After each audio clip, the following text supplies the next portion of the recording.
আসসালামু আলাইকুম ওয়া রাহমাতুল্লাহি ওয়া বারাকাতুহু। মোবাইল সম্বন্ধে আবার একটি নতুন ভিডিও। ইনস্টাগ্রাম নতুন একটি ফিচার্স লঞ্চ করেছে। সেটি হলো আপনার কোনো বন্ধুর বার্থডে আপনি ভুলে গেছেন বা আপনার ভোলার অভ্যাস রয়েছে। এক সপ্তাহ পরে আপনার বন্ধুর বার্থডে, আপনার তখন মনে আছে কিন্তু আপনার এক সপ্তাহ পরে আর মনে নেই।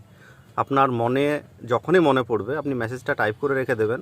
আপনার এক সপ্তাহ বা 15 দিন বা 20 দিন পরে আপনার বন্ধুর বার্থডে থাকুক বা যাই থাকুক না কেন, আপনার মেসেজটি আপনার অজান্তেই তার কাছে মেসেজটি চলে যাবে। ছোট্ট একটি সেটিং অন করে মেসেজটি টাইপ করে জাস্ট আপনি টাইমটা সেট করে রাখুন, তাহলেই যথেষ্ট। চলুন তাহলে দেখা যাক। সর্বপ্রথম আমরা ইনস্টাগ্রামের মধ্যে চলে গিয়ে মেসেজ বক্সের মধ্যে চলে যাব। আপনার যে বন্ধুকে মেসেজ পাঠাবেন তার মেসেজ বক্সের মধ্যে আমি এই বন্ধুটাকে হ্যাপি নিউ ইয়ার মেসেজ করব।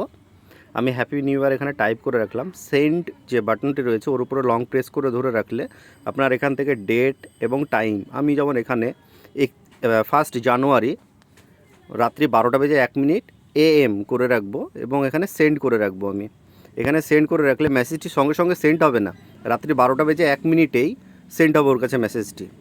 তাছাড়া আপনি এখান থেকে শিডিউল মেসেজ ওখানে প্রেস করে ধরলে এখান থেকে আপনি মেসেজটি ডিলিট সঙ্গে সঙ্গে সেন্ড করলে সেটিরও অপশন পেয়ে যাবেন। এখানে উপকৃত হলে ফলো দিয়ে পাশে থাকবেন। ধন্যবাদ।